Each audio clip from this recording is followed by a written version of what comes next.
Hello friends, ఈరోజు మనం రీసెంట్గా హిందీలో రిలీజ్ అయిన థామా అనే మూవీని ఎక్స్ప్లెయిన్ చేసుకుందాం. స్టోరీలోకి వెళ్ళే ముందు మీలో ఎవరైనా ఫస్ట్ టైం మన ఛానల్ని చూస్తున్నట్లయితే ఛానల్ని సబ్స్క్రైబ్ చేసుకోండి. మూవీ క్రీస్తు పూర్వం 320లో స్టార్ట్ అవుతుంది. మనకి అలెగ్జాండర్ని చూపిస్తారు. అలెగ్జాండర్ తన మనుషులతో ఇండియాలోని ఒక అడవిలోకి వెళ్తాడు. అప్పుడే ఒక వ్యక్తి అలెగ్జాండర్తో ఇంకా ముందుకు వెళ్ళకూడదు, అడవిలో బేతాళులు ఉంటారు అని అంటాడు. కానీ అలెగ్జాండర్ అతని మాటలు వినకుండా అడవిలోకి వెళ్ళిపోతాడు. కొంచెం దూరం వెళ్ళాక వీళ్ళకి ఏదో సౌండ్ రావడంతో అలెగ్జాండర్ మనిషి వెళ్ళి చూస్తే అతని పైన అటాక్ జరుగుతుంది. అప్పుడే బేతాళులు వచ్చి అలెగ్జాండర్ మనుషుల్ని ఒక్కొక్కరిగా చంపేస్తారు. ఈ బేతాళుల లీడర్ పేరు యక్షాసన్ అయి ఉంటుంది. ఇక్కడ స్టోరీ ప్రెజెంట్కి షిఫ్ట్ అవుతుంది. అప్పుడే మనకి ఆలోక్ని చూపిస్తారు. ఆలోక్ తన ఫ్రెండ్స్తో పాటు ఒక ట్రిప్కి వచ్చి ఉంటాడు. యాక్చువల్లీ ఆలోక్ ఒక రిపోర్టర్ అయి ఉంటాడు. కానీ అతను ప్రతి చిన్న విషయానికి భయపడుతూ ఉండేవాడు. దాంతో ఇతని ఫ్రెండ్స్ అందరూ కలిసి ఇతని పైన కామెడీ చేస్తూ నవ్వుతూ ఉండేవాళ్ళు. ఫ్రెండ్స్ అంతా ఇతనితో నువ్వు ఏదైనా థ్రిల్లింగ్ ఫోటోలు వీడియోలు తీసి సోషల్ మీడియాలో అప్లోడ్ చెయ్యి అని అంటారు. దాంతో ఆలోక్ తన ఫ్రెండ్స్తో కలిసి ఒక అడవిలోకి ఫోటోలు తీయడానికి వెళ్తాడు. అప్పుడే వీళ్ళ వెనుక ఒక ఎలుగుబంటి పడడంతో ఆలోక్ని వదిలేసి వాళ్ళ ఫ్రెండ్స్ అంతా అక్కడి నుంచి పారిపోతారు. ఆలోక్ మాత్రం భయపడుతూ అడవిలోకి వెళ్ళిపోతాడు. అప్పుడే ఆ ఎలుగుబంటి ఆలోక్ పైన అటాక్ చేయడానికి వస్తుంది. కానీ ఉన్నట్టుండి ఆ ఎలుగుబంటి ఎవరినో చూసి భయపడి అక్కడి నుంచి పారిపోతుంది. అప్పుడే అక్కడికి తాడక వస్తుంది. తాడకాని చూసిన ఎలుగుబంటి పారిపోయి ఉంటుంది. తాడక ఆలోక్ని చెక్ చేస్తే అతను ఇంకా ప్రాణాలతోనే ఉన్నాడు అని తెలుస్తుంది. దాంతో తాడక ఇతన్ని తన ఇంటికి తీసుకొని వెళ్తుంది. ఆలోక్ స్పృహలోకి రాగానే అతను తాడకాని చూసి షాక్ అయిపోతాడు. కానీ ఆమె ఎంతో అందంగా ఉండడంతో ఆమెని ఇష్టపడడం స్టార్ట్ చేస్తాడు. అప్పుడే ఆమె ఆలోక్తో నీకు ఇంకా పూర్తిగా నయం అవ్వలేదు, కొన్ని రోజులు ఇక్కడే ఉండి రెస్ట్ తీసుకొని ఆ తర్వాత నేనే నిన్ను వదిలేసి వస్తాను అని అంటుంది. దాంతో ఆలోక్ అక్కడే ఉండిపోతాడు. ఆలోక్కి ఆకలి వేయడంతో తాడక అడవిలోకి వెళ్ళి ఒక కుందేల్ని తీసుకొని వస్తే అతను దాన్ని వదిలేస్తాడు. అతను నేను వెజిటేరియన్ అని అంటాడు. దాంతో తాడక ఆలోక్ కోసం ఫ్రూట్స్ తీసుకొని వస్తుంది. మెల్లిమెల్లిగా వీళ్ళిద్దరూ క్లోజ్ అయిపోతారు. ఒకరోజు ఆలోక్ తాడకాకి కిస్ పెట్టబోతుంటే ఆమె పళ్ళు పెద్దగా అవుతాయి. అప్పుడే మనకు అర్థమయ్యే విషయం ఏంటంటే ఈమె ఆలోక్నే తినాలని చూస్తూ ఉంటుంది. కానీ ఆమె కూడా అతన్ని ప్రేమిస్తూ ఉండడంతో అతన్ని కరవలేకపోతుంది. నెక్స్ట్ సీన్లో మనకి బేతాళులని చూపిస్తారు. వాళ్ళు అమ్మవారికి ఒక ఎలుగుబంటిని బలి ఇచ్చి ఆ రక్తాన్ని అమ్మవారికి సమర్పించి పూజ చేస్తూ ఉంటారు. ఆ తరువాత ఎలుగుబంటిని తీసుకొని యక్షాసన్ దగ్గరికి వెళ్తారు. కానీ యక్షాసన్ ఆ ఎలుగుబంటిని బయటకి విసిరేస్తాడు. నాకు మనిషి కావాలి అని అంటాడు. అప్పుడే మనకి తెలిసే విషయం ఏంటంటే యక్షాసన్ని ఒక గుహలో బంధించేసి ఉంటారు. అసలు అతన్ని ఎందుకు బంధించారో మనకి ముందు ముందు తెలుస్తుంది. నెక్స్ట్ సీన్లో మనకి ఆలోక్ని చూపిస్తారు. ఆలోక్ తాడకాతో ఎంతో ఆనందంగా ఉంటాడు. ఒకరోజు తాడక ఆలోక్తో ఎలాంటి సౌండ్ చెయ్యొద్దు అని అంటుంది. కానీ ఆలోక్ మాత్రం తాడకాని పొగుడుతూ గట్టిగట్టిగా అరుస్తాడు. అప్పుడే అక్కడికి బేతాళులు వచ్చేస్తారు. వాళ్ళు యక్షాసన్ మనుషులయ్యి ఉంటారు. దాంతో వాళ్ళు ఆలోక్ని తీసుకొని వెళ్తూ ఉంటే తాడక వాళ్ళ దగ్గరికి వెళ్ళి అతను ఇక్కడ జరిగేదేది చూడలేదు, అతనికి ఏమీ తెలియదు అని అంటుంది. కానీ ఆ బేతాళులు ఈమె మాట వినకుండా ఆలోక్ పై అటాక్ చేసి తీసుకొని వెళ్ళిపోతారు. దాంతో ఆలోక్ కి వినిపించడం ఆగిపోతుంది. వాళ్ళతో పాటు తాడక కూడా వెళ్తుంది. ఆ బేతాళుల లీడర్ తాడకాతో నువ్వు ఇలా అడవిలోకి ఒక మనిషిని ఇలా తెచ్చి పెట్టుకోకూడదు అని అంటే దానికి ఆమె అతను తెలియకుండా వచ్చేశాడు అని అంటుంది. అప్పుడే సగం మంది బేతాళులు అతన్ని వదిలేయాలి అని అంటే యక్షాసన్ మనుషులు మాత్రం అతన్ని చంపేయాలి అంటూ ఉంటారు. ఆ బేతాళుల రూల్స్ ప్రకారం వాళ్ళు మనుషుల్ని చంపకూడదు. దాంతో వీళ్ళంతా ఆలోక్ని కొన్ని రోజులు బంధించేసి ఆ తర్వాత ఏం చేయాలో డిసైడ్ అవుదామని అనుకుంటారు. ఆ తర్వాత వీళ్ళు ఆలోక్ని యక్షాసన్ ఉన్న గుహలోనే వేసేస్తారు. ఎందుకంటే యక్షాసన్ అతని రక్తం తాగేస్తాడు అని అలా చేస్తారు. యక్షాసన్ కి మనిషిని తెచ్చి ఇవ్వడం లేదని అతను చాలా రోజుల నుంచి ఫుడ్ తినకుండా ఉంటాడు. దాంతో ఆలోక్ని చూడగానే యక్షాసన్ నన్ను కూడా ఇక్కడ బంధించేశారు అని అంటాడు. దాంతో ఆలోక్ తను కూడా తప్పిపోయి అడవిలోకి వచ్చేయడం వల్లే బంధించేశారు అని అనుకుంటాడు. ఎందుకంటే యక్షాసన్ ఇంగ్లీష్లో చాలా బాగా మాట్లాడుతూ ఉంటాడు. దాంతో ఆలోక్కి ఇతను కూడా తనలాంటి వాడే అని అనిపిస్తుంది. యక్షాసన్ ఆలోక్తో నేను చాలా మంది బ్రిటిష్ వాళ్ళ రక్తం తాగాను అని అంటాడు. దానికి ఆలోక్ ఇతను ఫ్రీడమ్ ఫైటర్ ఏమో అని అనుకుంటాడు. అప్పుడే యక్షాసన్ ఆలోక్ని కరవడానికి వస్తాడు. అప్పుడే తాడ్కా అక్కడికి వచ్చి ఆలోక్ని కాపాడి ఒక సేఫ్ ప్లేస్కి తీసుకుని వెళ్ళి అతన్ని దాచిపెడుతుంది. ఆ తరువాత తాడ్కా ఆలోక్తో ఇక్కడి నుంచి నువ్వు వెళ్ళిపోవాలి, లేదంటే వాళ్ళు నిన్ను చంపేస్తారు అని అంటుంది. ఆ తర్వాత ఆలోక్ ఒక కొండపైకి తీసుకుని వెళ్ళి ఇక్కడి నుంచి కిందకి దిగితే దారి ఉంటుంది, నువ్వు వెళ్ళొచ్చు అని అంటుంది. కానీ ఆలోక్ తాడ్కాని వదిలి వెళ్ళలేక తనని కూడా రమ్మంటాడు. కానీ తాడ్కా ఈ అడవి దాటి నేను రాలేను, ఇది మా రూల్స్ అని అంటుంది. కానీ ఆలోక్ తనని వదిలి వెళ్ళను, నీతోనే ఉంటాను అని అనడంతో తాడ్కా కూడా ఆలోక్తో ట్రక్లో బయలుదేరి వెళ్ళిపోతుంది. ఆ తర్వాత ఆలోక్ తాడ్కాని తన ఇంటికి తీసుకొని వెళ్తాడు. కానీ వాళ్ళ ఇంట్లో అందరూ చాలా ఏడుస్తూ ఉంటారు.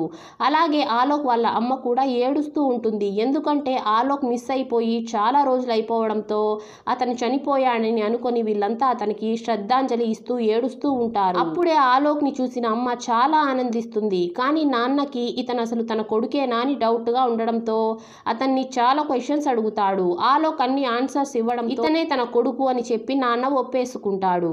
అప్పుడే ఆలోక్ వాళ్ళ అమ్మ నాన్నతో అడవిలో నా పైన ఎలుగుబండి అటాక్ చేసినప్పుడు తాడ్కానే నన్ను కాపాడింది అని అంటాడు. వాళ్ళు తాడ్కా పేరు వినేసి కొంచెం షాక్ అవుతారు. కానీ ఆలోక్ ఈ అమ్మాయి అసలు పేరు తారిక, ఈమె కొండల పైన ఉంటుంది, వాళ్ళ అమ్మ బలవంతంగా ఈమెకి పెళ్లి చేయబోతుంది కాబట్టి నేను ఆమెను తీసుకొని ఇక్కడికి వచ్చేసాను, ఇక నుంచి ఈమె మన ఇంట్లోనే ఉంటుంది అని అంటే దానికి అందరూ ఒప్పేసుకుంటారు. కానీ నాన్నకి మాత్రం ఈ తారిక ఖచ్చితంగా ఆలోక్ని ఎక్కడో ఇరికించడానికే వచ్చింది అని అనిపిస్తూ ఉంటుంది. అప్పటి నుంచి నాన్న తారిక పైన ఒక కన్నేసి ఉంచేవాడు. ఒకరోజు రాత్రి తారిక చెట్లపై నుంచి దూకడం చూసేసిన ఇతను భయపడిపోయి వెంటనే వెళ్ళి తన భార్యకి చెప్తే ఆమె అస్సలు అతని మాటలు పట్టించుకోదు. అలాగే తారికకి రక్తం కావాలి కాబట్టి ఆమె ఆలోక్ ఇంట్లో ఉన్న వెజిటేరియన్ ఫుడ్ని తినలేకపోతుంది. అప్పుడే బయట కుక్క అరవడంతో తారిక బయటికి వెళ్ళి ఆ కుక్కని కరవడానికి వెళ్తే అప్పుడే అక్కడికి ఆలోక్ వచ్చేసి నువ్వు ఇదంతా తినవు కదా, నేను నీ కోసం నాన్ వెజ్ ఫుడ్ తీసుకొని వస్తాను అని అంటాడు. మరుసటి రోజు ఆలోక్ తారికాని తీసుకొని నాన్ వెజ్ ఫుడ్ దొరికే రెస్టారెంట్కి తీసుకొని వెళ్తాడు. అక్కడ తారిక కోసం నాన్ వెజ్ ఫుడ్ తీసుకొని వస్తారు. కానీ తారికకి రక్తం కావాల్సి ఉంటుంది. అప్పుడే ఆమెకి అక్కడ రెడ్ వైన్ కనిపించడంతో ఆమె దాన్ని తాగేస్తుంది. దాంతో మత్తు ఎక్కి ఈమె అక్కడున్న అబ్బాయిలతో డాన్స్ వేయడం స్టార్ట్ చేస్తుంది. దాంతో ఆలోక్ తారికాని తనతో తీసుకుని వెళ్తాడు. అలాగే ఈ విధంగా డాన్స్ చేయడం కరెక్ట్ కాదు అని అంటాడు. అప్పుడే తారికాని ఫాలో అవుతూ అబ్బాయిలు వచ్చేస్తారు. వాళ్ళకి ఎలాగైనా తారిక కావాలి అని ఫాలో అవుతూ ఉంటారు. అప్పుడే ఆలోక్ కార్ దిగి మమ్మల్ని ఈ విధంగా ఫాలో అవ్వకండి అని అంటే వాళ్ళు ఆలోక్ని కొడతారు. ఇది చూసిన తారికకి పిచ్చ కోపం వచ్చి తన అసలైన రూపంలోకి వచ్చి అందరినీ కొడుతుంది. తారికని ఈ విధంగా చూసిన ఆలోక్కి తారిక మామూలు మనిషి కాదు అని అర్థమవుతుంది. అప్పుడే తారిక ఒక మనిషిని కొరకాలని చూస్తుంది. అప్పుడే ఆలోక్ వచ్చి ఆమెని ఆపేసి ఇంటికి తీసుకొని వెళ్తాడు. ఆ తరువాత తారికని నువ్వెవరు అని అడుగుతాడు. దానికి తారిక తను మనిషి కాదని ఒక బేతాళిని అని అంటుంది. ఇది విన్న ఆలోక్ తారిక కూడా తన రక్తం తాగేస్తుందేమో అని భయపడతాడు. దానికి తారిక నేను అలా చెయ్యను అని అంటుంది. ఎందుకంటే బేతాళులు మనిషి రక్తం తాగలేరు, అది వాళ్ళ రూల్ అయ్యి ఉంటుంది. ఇది విన్న ఆలోక్ కొంచెం రిలాక్స్ అవుతాడు. అప్పుడే తారిక తన మొత్తం స్టోరీని ఆలోక్కి చెప్పడం స్టార్ట్ చేస్తుంది. కొన్ని సంవత్సరాల ముందు వీళ్ళంతా మనిషి రక్తం తాగేవాళ్ళు. 1947లో గొడవలు జరుగుతున్నాయని తెలిసి ఆ బేతాళులంతా మనుషుల రక్తం తాగడానికి వెళ్తారు. కానీ అక్కడ మనిషిని మనిషే చంపుకొని చాలా దారుణంగా చంపుకుంటూ ఉంటారు. ఇది చూసిన బేతాళులు వీళ్ళు జంతువుల కంటే చాలా దారుణంగా ఉన్నారు, వీళ్ళ రక్తం విషంతో సమానం అని చెప్పి అప్పటి నుంచి మనుషుల రక్తం తాగేవాళ్ళు కాదు. కానీ యక్షాసన్ మాత్రం దీనికి విరుద్ధంగా ఉండేవాడు. అతనికి మనిషి రక్తమే కావాలి అని అంటాడు. దాంతో మిగిలిన బేతాళులంతా యక్షాసన్ని ఒక గుహలో బంధించేసి ఉంటారు. యక్షాసన్ వాళ్ళ పూర్వీకుడు కావడంతో వీళ్ళు అతన్ని చంపలేకపోతారు. యక్షాసన్ మనుషులందరినీ బేతాళులాగా మార్చేయాలని వాళ్ళని కొరికేస్తూ ఉంటాడు. ఎందుకంటే మనుషులంతా బేతాళులాగా మారిపోతే వాళ్ళందరికీ రాజుగా యక్షాసనే మారాలని అనుకుంటాడు.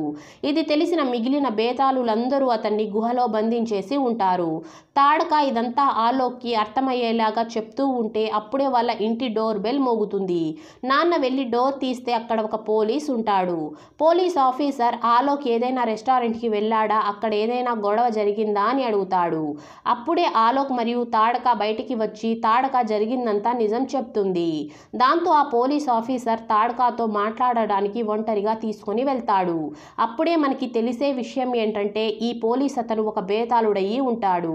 అతను తాడకతో నువ్వు ఇలా రూల్స్ని బ్రేక్ చేసి ఇలా వచ్చుండకూడదు, నువ్వు అక్కడ కొట్టిన అబ్బాయిలందరినీ యక్షాసన్ మనుషులు వచ్చి చంపేశారు, కానీ అందరికీ నువ్వే వాళ్ళని చంపావు అని అనిపిస్తుంది, నువ్వు ఇక్కడ ఉండడం మంచిది కాదు, తిరిగి మన అడవికి వెళ్దాం పదా అని అంటాడు. దాంతో తాడక కూడా తను ఇక్కడికి వచ్చి తప్పు చేశానని తను వెళ్ళిపోవాలని అనుకుంటుంది. తను ఇక్కడే ఉంటే ఆలోక్ వాళ్ళ ఫ్యామిలీకి రిస్క్ అని చెప్పి తను వెళ్ళిపోవాలని ఫిక్స్ అవుతుంది. ఆలోక్ ఎంత వద్దన్నా కూడా తాడక ఒప్పుకోదు. దాంతో ఆలోక్ తాడకాని తీసుకుని వెళ్ళి బస్సు ఎక్కించేసి వెళ్తాడు. కానీ ఆమె వెళ్ళిన కొద్దిసేపటికే ఆలోక్ తాడకాని వదిలి ఉండలేను అని అర్థమయ్యి ఆ బస్సు వెనకాలే తన కార్తో ఫాలో అవుతూ ఉంటాడు. కార్ ఫాస్ట్ గా డ్రైవ్ చేయడం వల్ల ఆలోక్ కార్ కి యాక్సిడెంట్ అయిపోతుంది. అతనికి చాలా దెబ్బలు తగులుతాయి. ఇది చూసిన తాడక వెంటనే వెళ్ళి ఆలోక్ ని చూస్తే అతని ఊపిరి ఆగిపోయి ఉంటుంది. దాంతో తాడక చాలా ఏడుస్తుంది. వేరే దారి లేక తాడక ఆలోక్ ని కొరికేయడంతో అతను కూడా బేతాళుడులాగా మారిపోతాడు. అలాగే ఎప్పటికీ చావకుండా అమరుడు అయిపోతాడు. బేతాళుల దగ్గర గుండె చప్పుడు ఉండదు. ఇదంతా తెలిసిన ఆలోక్ షాక్ అయ్యి తాడకతో అసలు నువ్వు నన్ను ఎలా కరిచావు అని చెప్పి అరుస్తాడు. దానికి తాడక నేను నిన్ను కరిచుండకపోతే ఈ రోజు నువ్వు ప్రాణాలతో ఉండేవాడివి కాదు, బేతాళులు ఏమీ చెడ్డవాళ్ళు కాదు, అవును మేము మనిషి రక్తాన్ని తాగుతాము, కానీ మేము ఉండేది మనుషులకి హెల్ప్ చేయడానికి అని అంటుంది. అప్పుడే తాడక ఆలోక్కి ఒక కథ చెప్పడం స్టార్ట్ చేస్తుంది. చాలా సంవత్సరాల ముందు ఒక రాక్షసుడు ఉండేవాడు. అతనికి ఒక వరం ఉంటుంది. అతని రక్తం చుక్క ఒక్కటి పడినా ఆ రక్తం చుక్కతో ఇంకో రాక్షసుడు పుడతాడు. ఈ వరం ఈ రాక్షసుడికి ఉండేది. ఆ రాక్షసుడు అందరినీ చాలా బాధ పెడుతూ ఉండేవాడు. దాంతో ప్రజల్ని కాపాడడానికి అమ్మవారు వచ్చి ఆ రాక్షసుడిని చంపబోతూ ఉంటే అతని రక్తం కింద పడిన చోటంతా కొత్త రాక్షసులు పుడుతూ ఉన్నారు. దాంతో అమ్మవారు బేతాళుల్ని సృష్టించింది. బేతాళులు ఆ రాక్షసుడి రక్తం తాగేసి అతన్ని అంతం చేసేశారు. ఈ విధంగా చెడుని అంతం చేయడానికే బేతాళులు పుట్టారు అని అంటుంది. ఇదంతా చెప్పేసిన తరువాత తాడక ఆలోక్కి కిస్ చేస్తుంది. ఇప్పుడు ఆలోక్ కూడా అమరుడు అయిపోవడంతో చాలా ఆనందిస్తాడు. అలాగే వీళ్ళిద్దరూ బేతాళులు కావడంతో ఇద్దరు కలిసి హ్యాపీగా ఉండొచ్చని అనుకుంటారు. మరోవైపు ఆలోక్ వాళ్ళ నాన్నకి ఆలోక్ పైన డౌట్ ఉంటుంది. ఎందుకంటే ఒకసారి నాన్న తన కొడుకు పళ్ళని చూసేసి భయపడిపోయి ఉంటాడు. అలాగే ఒకరోజు అతని కళ్ళు ఎర్రగా ఉండడం కూడా చూసేసి భయపడిపోయి ఉంటాడు. దాంతో నాన్న ఆలోక్ మీద డౌట్ పెట్టుకొని ఉంటాడు. ఇప్పుడు ఆలోక్ కొత్తగా బేతాళుడు లాగా మారడంతో అతని శరీరంలో చాలా మార్పులు జరుగుతూ ఉంటాయి. అప్పుడే తాడక ఆలోక్తో ఇక నుంచి నీకు ఎలాంటి దెబ్బలు తగలవు అని అంటుంది. అలాగే అతనికి ఆ బిల్డింగ్ నుంచి ఇంకో బిల్డింగ్లోకి ఎలా దూకాలి అని చెప్పి నేర్పిస్తుంది. ఇవంతా నేర్చుకోవడం ఆలోక్కి చాలా ఇంట్రెస్టింగ్గా అనిపిస్తుంది. ప్రతిరోజు ఆలోక్ కావాలనే తన బాల్కనీలో నుంచి వెళ్ళి బాల్కనీ నుంచే ఇంటికి వచ్చేవాడు. ఒకరోజు ఇది ఆలోక్ వాళ్ళ నాన్న చూసేస్తాడు. దాంతో నాన్న ఏంటిది అని అడిగితే దాంతో ఆలోక్ నిజమంతా చెప్పేస్తాడు. తను ఎలా చనిపోయాడో, తాడక తనని కొరికి ఎలా కాపాడిందో అంతా చెప్తాడు. దాంతో ఇది విన్న నాన్న తన కొడుకు చనిపోయాడు అని చెప్పి షాక్ అయిపోతాడు. దానికి ఆలోక్ నేను ఇంకా మీతోనే ఉన్నాను నాన్న అని అంటాడు. దానికి నాన్న ఈసారి నేను నిన్ను యాక్సెప్ట్ చేయలేను, నేను ఎలాగైనా నీ గుండె చప్పుడుని తిరిగి తెప్పిస్తాను అని చెప్పి ఒక ఫాదర్ దగ్గరికి తీసుకొని వెళ్తాడు. నెక్స్ట్ సీన్లో ఆ ఫాదర్ని చూపిస్తారు. ఆ ఫాదర్ ఎవరో కాదు, ముంజియా సినిమాలో ఉన్న ఫాదరే అయ్యి ఉంటాడు. ఆ ఫాదర్ దగ్గర ఒకతను వచ్చి తన ఫ్రెండ్ తోడేలు కరవడంతో అతను తోడేలులాగా మారిపోయాడని, ఆ తర్వాత ఒక రాక్షసుడు కరిచేయడంతో ఇప్పుడు అతను మనిషిలాగా మారలేకపోతున్నాడని, ఏం చెయ్యాలి అని అడుగుతాడు. దానికి ఫాదర్ అతను మళ్ళీ మామూలు మనిషిలాగా మారాలంటే అతను ఒక బేతాళుడి రక్తం తాగాల్సి ఉంటుంది అని చెప్తాడు. దాంతో ఇతను ఇప్పుడు బేతాళుడు ఎక్కడ దొరుకుతాడు అని ఆలోచనలో పడతాడు. అప్పుడే ఆలోక్ని తీసుకొని వాళ్ళ నాన్న ఆ ఫాదర్ దగ్గరికి వస్తాడు. తన కొడుకు గురించి మొత్తం చెప్పగానే ఫాదర్ ఫాదర్కి ఇతను బేతాళుడు లాగా మారిపోయాడు అని అర్థమవుతుంది. దాంతో ఫాదర్ గుడ్డుని ఆమ్లెట్గా వేయొచ్చు, కానీ ఆమ్లెట్ని గుడ్డులాగా చేయలేము కదా, అంటే ఆలోక్ మళ్ళీ మనిషిలాగా అవ్వలేడు అని చెప్పేస్తాడు. దాంతో ఆలోక్ వాళ్ళ నాన్న చాలా బాధపడతాడు. ఇది జరగడానికి తాడక అనే కారణమని చెప్పి ఆమెని తిడుతూ ఉంటాడు. దానికి ఆలోక్, నేను ఈరోజు ప్రాణాలతో ఇక్కడ బ్రతికి ఉన్నానంటే దానికి కారణం ఆమెని ఏమీ అనకండి అని అంటాడు. వాళ్ళు వెళ్ళిపోయాక ఆ అబ్బాయి మళ్ళీ ఫాదర్ దగ్గరికి రాగానే, ఫాదర్ నీకు కావలసిన బేతాళుడు దొరికేశాడు అని చెప్పి ఆలోక్ కూర్చున్న చైర్పై ఉన్న క్లాత్ని తీసి అతనికి, ఇది నీ ఫ్రెండ్కి ఇవ్వు, ఆ వాసనతో అతన్ని ఫాలో అయ్యి వెళ్ళిపోతాడు అని చెప్తాడు. దాంతో ఇతను ఎంతో ఆనందంగా అక్కడి నుంచి వెళ్ళిపోతాడు. నెక్స్ట్ సీన్లో ఆలోక్ నడుచుకుని వెళ్తూ ఉంటే అతన్ని కొంతమంది బేతాళులు ఫాలో అవుతూ ఉంటారు.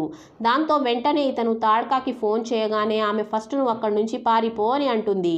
ఆమె చెప్పినట్లుగానే ఆలోక్ ఎత్తైన ప్లేస్కి వెళ్తాడు. అప్పుడే అక్కడికి తోడేలు, అంటే తోడేలు మూవీలో తోడేలులాగా మారిపోయిన వరుణ్ ధవన్ వస్తాడు. మీకు ముంజియా మరియు తోడేలు మూవీ స్టోరీలు కావాలంటే కామెంట్ చేయండి, వాటి లింకులు నేను డిస్క్రిప్షన్లో లేకపోతే కమ్యూనిటీలో ఇచ్చేస్తాను. ఇంట్రెస్ట్ ఉన్న వాళ్ళు చూడండి. ఇక్కడ బేతాళుడికి మరియు తోడేలుకి ఫైటింగ్ జరుగుతుంది. చాలా రోజుల నుంచి తోడేలులాగే ఉండిపోవడం వరుణ్ చాలా బలహీనంగా అయిపోయి ఉంటాడు. దాంతో బేతాళుడు అతన్ని చూసి బాధతో తన రక్తం చూపించి, సరే కొంచెం రక్తం తాగు అని చెప్పి ఇస్తాడు. ఒక చుక్క రక్తం తాగగానే తోడేలుకి చాలా బలం వచ్చేసి అతను ఒక్కసారిగా ఆలోక్ పైన అటాక్ చేయడానికి వచ్చేస్తాడు. అప్పుడే అక్కడికి తాడకా వచ్చి ఆలోక్ని కాపాడి అక్కడి నుంచి తీసుకొని వెళ్తుంది. మరోవైపు తోడేలు ఒక్క చుక్క రక్తంతోనే ఇంత బలం ఎలా వచ్చిందా అని చెప్పి షాక్ అయిపోతాడు. ఆ తరువాత తాడకా పోలీస్ రూపంలో వచ్చిన బేతాళుడి దగ్గరికి ఆలోక్ని తీసుకొని వెళ్తుంది. తాడకా కరవడం వల్ల ఆలోక్ కూడా బేతాళుడలాగా మారిపోయాడు అని తెలిసిన పోలీస్ ఆఫీసర్ తాడకాని అరుస్తాడు. నువ్వు రూల్స్ అన్నిటినీ అధిగమిస్తున్నావు అని అరుస్తాడు. ఎందుకంటే యక్షాసన్ని బంధించేటప్పుడు ఒక బేతాళుడు ఒక మనిషిని కరిచిన వెంటనే తను విడుదలైపోతానని చెప్పి ఉంటాడు. ఇప్పుడు తాడకా ఆలోక్ని కరిచేయడం వల్ల యక్షాసన్ విడుదలైపోవాలి. యక్షాసన్ విడుదలయ్యాడంటే మొత్తం ప్రపంచానికే పెద్ద ప్రమాదం రాబోతుంది. దానికి తాడకా నాకు అదంతా అనవసరం, కేవలం ఆలోక్ ప్రాణాలకి ఏమీ కాకూడదని చెప్పే నేను ఇలా చేశాను అని అంటుంది. ఆ తర్వాత పోలీస్ ఆఫీసర్ ఆలోక్ మరియు తాడకాని బేతాళులు చేసుకునే ఒక పార్టీకి తీసుకొని వెళ్తాడు. అక్కడ ఈ పోలీస్ ఆఫీసర్ ఆలోక్కి ఎక్కువగా రక్తం తాగించడంతో అతను అక్కడే స్పృహ కోల్పోతాడు. స్పృహలోకి రాగానే తాడకా అక్కడి నుంచి వెళ్ళిపోయి ఉంటుంది. తాడక రూల్స్ బ్రేక్ చేసిందని చెప్పి బేతాళులు ఆమెని తీసుకుని వెళ్ళిపోతారు. యక్షాసన్ని విడుదల చేసేశాక అదే ప్లేస్లో తాడకాని బంధించాలని అనుకుంటారు. అది 100 సంవత్సరాల పాటు తాడకాని అదే గుహలో బంధించాలని అంటారు.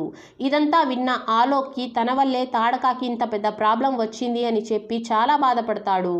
దాంతో ఆలోక్ తాడకా దగ్గరికి బయలుదేరుతాడు. అప్పుడే ఆ పోలీస్ ఆఫీసర్, నువ్వు అక్కడికి వెళ్ళొద్దు, ఎందుకంటే ఆ తోడేలు నిన్ను పిచ్చివాడిలాగా అన్ని చోట్ల వెతుకుతున్నాడు అని అంటాడు. యాక్చువల్లీ తోడేలుకి మరియు బేతాళుడికి చాలా పాత శత్రుత్వం ఉంటుంది. ఎందుకంటే ఆ తోడేలు బేతాళుల రక్తాన్ని తాగితే వాళ్ళకి ఎక్కడా లేని శక్తి వచ్చేస్తుంది. దాంతో ఆ తోడేలు బేతాళుల్ని వెతుకుతూ ఉంటాడు. దాంతో పోలీస్ ఆఫీసర్ ఆలోక్ని జాగ్రత్తగా ఉండమని చెప్తాడు. ఆ తరువాత ఆలోక్ ఇంటికి వెళ్ళగానే నాన్న తాడకా ఎక్కడా అని అడిగితే జరిగిందంతా ఆలోక్ వాళ్ళ నాన్నకి చెప్తాడు. దాంతో నాన్న ఆలోక్తో, నీ కోసం తాడకా అన్ని రూల్స్ బ్రేక్ చేసింది, ఇప్పుడు నువ్వు వెళ్ళి తనని తీసుకొని రా, మీరిద్దరూ ప్రేమించుకుంటున్నారని నాకు తెలుసు, నువ్వేం చేస్తావో తెలియదు, కానీ ఆమెని తీసుకొని రా అని అంటాడు. దాంతో ఆలోక్ బేతాళులు ఉన్న అడవిలోకి వెళ్ళిపోతాడు. అక్కడ యక్షాసన్ని విడుదల చేసి 100 సంవత్సరాల పాటు బంధించాలని చెప్పి తాడకాకి శిక్ష విధిస్తారు. ఆ తర్వాత యక్షాసన్ అందరితో మనం అందరినీ బేతాళులలాగా మార్చేయాలని చెప్తాడు. అప్పుడు అక్కడికి ఆలోక్ వచ్చి యక్షాసన్ పైన అటాక్ చేసేస్తాడు. యక్షాసన్ చాలా పాత బేతాళుడై ఉంటాడు. అతని దగ్గర చాలా పవర్స్ ఉంటాయి. ఆలోక్ ఇప్పుడిప్పుడే కొత్తగా బేతాళుడు అవ్వడంతో అతని దగ్గర ఎక్కువ పవర్స్ ఉండవు. అయినా వీళ్ళిద్దరి మధ్య ఫైటింగ్ జరిగి యక్షాసన్ ఆలోక్ని చాలా దారుణంగా కొరికేస్తాడు. దాంతో ఆలోక్ అక్కడే చనిపోతాడు. ఇది చూసిన తాడక చాలా ఏడుస్తుంది. దాంతో ఆమె బాధలో గట్టిగా అరవడంతో ఆ అరుపు అమ్మవారి వరకు వెళ్తుంది. దాంతో అమ్మవారి విగ్రహం నుంచి ఒక మెరుపు వచ్చి ఆలోక్కి వెళ్ళిపోయిన శక్తులన్నీ వచ్చేస్తాయి. అలాగే ఆలోక్కి ఆగిపోయిన తన గుండె చప్పుడు కూడా తిరిగి వచ్చేస్తుంది. ఒక బేతాళుడికి గుండె చప్పుడు వస్తే అతనే బేతాళుల రాజు అవ్వాల్సి ఉంటుంది. బేతాళుల రాజునే థామా అని అంటారు. కానీ యక్షాసన్ తనే థామా అవ్వాలని అనుకుంటాడు. కానీ ఇప్పుడు థామాగా ఆలోక్ అయిపోయి ఉంటాడు. ఆలోక్ దగ్గర చాలా పవర్స్ వచ్చేస్తాయి. అతను యక్షాసన్ని చాలా దారుణంగా కొట్టి అతన్ని కొరికి చంపేయాలని అనుకుంటాడు. కానీ తాడ్క ఆలోక్ని ఆపేస్తుంది. ఎందుకంటే ఆలోక్ ఇలా చేస్తే ఆలోక్కి మరియు యక్షాసన్కి పెద్ద తేడా ఏమీ ఉండదు. దాంతో యక్షాసన్ని వాళ్ళు మళ్ళీ బంధించేసి అదే గుహలోకి వదిలేస్తారు. ఆ తరువాత ఆలోక్ని వాళ్ళ థామాగా అందరూ ఒప్పుకుంటారు. మరోవైపు యక్షాసన్ గుహలో చాలా బాధగా కూర్చొని ఉంటాడు. అప్పుడే అక్కడికి ఒక రాక్షసుడు వస్తాడు. అతను యక్షాసన్ని విడిపించి తనతో తీసుకుని వెళ్ళిపోతాడు. ఇది తెలిసిన ఆలోక్ యక్షాసన్తో నేను ఎలాగైనా పోరాడగలను అని అంటాడు. దానికి అక్కడున్న బేతాళులు, యక్షాసన్ మన పూర్వీకుల చాలా మంది రక్తాన్ని తాగడం వల్ల అతని దగ్గర చాలా పవర్స్ ఉన్నాయి. నీకు అలాంటి పవర్స్ రావాలంటే నువ్వు కూడా చాలా మంది రక్తాన్ని తాగాల్సి ఉంటుంది అని అంటారు. అప్పుడే అక్కడికి ఆలోక్ని వెతుక్కుంటూ తోడేలు వచ్చేస్తాడు. ఇక్కడితో ఈ మూవీ ఎండ్ అయిపోతుంది. అంటే దీనిది నెక్స్ట్ పార్ట్ కూడా రాబోతుందన్నమాట. అంటే తోడేలుకి మరియు థామాకి మధ్య జరిగే ఫైట్ అన్నా చూపించవచ్చు, లేకపోతే తోడేలు మరియు బేతాళుడు కలిసి యక్షాసన్ మరియు ఆ రాక్షసుడు ఇద్దరిని ఎలా అంతం చేస్తారు అని కూడా చూపించవచ్చు. అయితే మీకు థామా మూవీ ఎలా అనిపించిందో కామెంట్ చేయండి. నా ఎక్స్ప్లెనేషన్ నచ్చినట్లయితే వీడియోకి ఒక లైక్ చేసి మన ఛానల్ని సబ్స్క్రైబ్ చేసుకోండి. నెక్స్ట్ ఇంకో మూవీ ఎక్స్ప్లెనేషన్తో మీ ముందుంటాను. అంతవరకు టేక్ కేర్, బాయ్.